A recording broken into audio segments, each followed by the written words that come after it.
Hopewell, I have a follow-up question for you. The rise of new political parties like Robert Chapman's DUZ coming into play, but we are seeing people accusing them of being ZANU PF projects. What's your take on that one?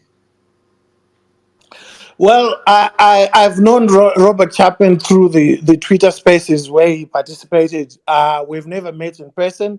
Um, the law allows anyone to enter the race. And so I think it will be unfair for anyone to just label anybody who wants to run as a ZANU PF project.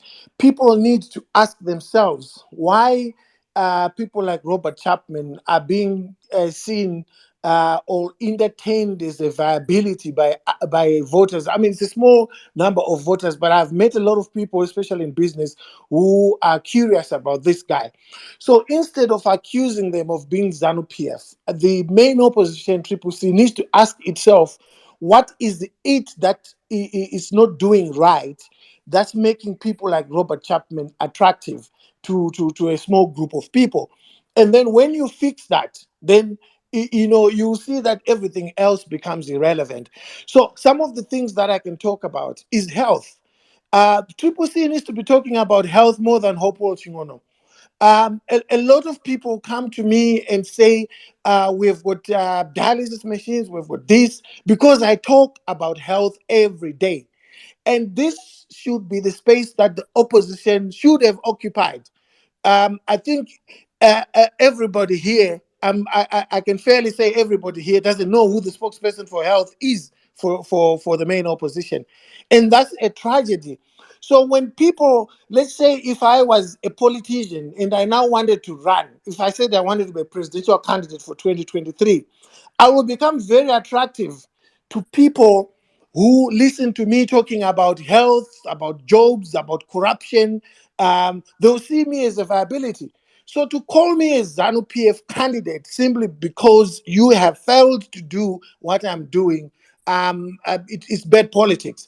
So, on the other hand, I would like to see a situation where these politicians, Nelson Chamisa, Robert Chapman, they sit and they discuss these issues. The only viable candidate at the moment in 2023 is Nelson Chamisa.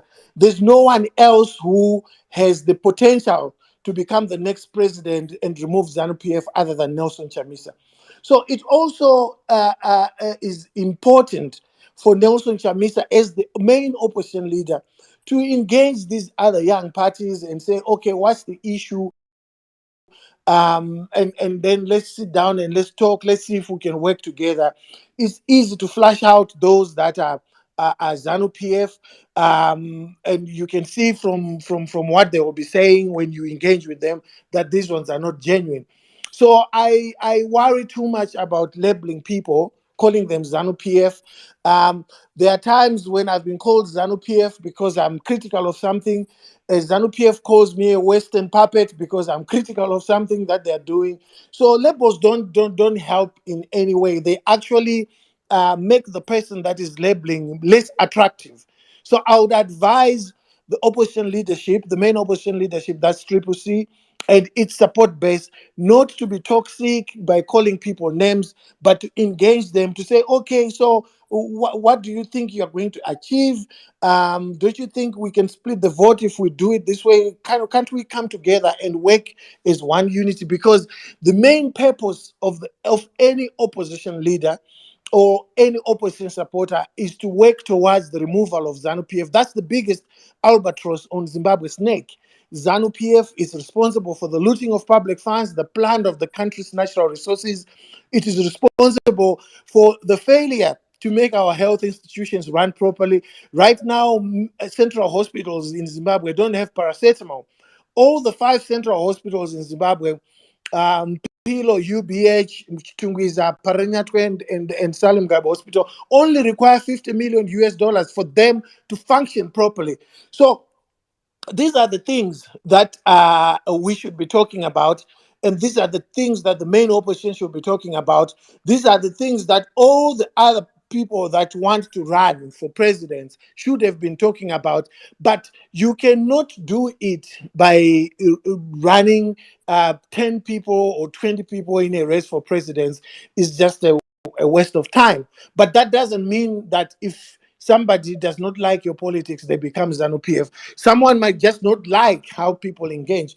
I've met people who have said to me, um, they feel that Triple C is not talking a lot more about these things.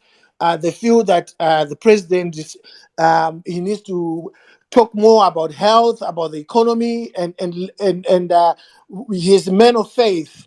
But how he engages with the people should not just be based on faith. It should be based on the practicalities of how he's going to overcome the burden that Zimbabweans are carrying at the moment.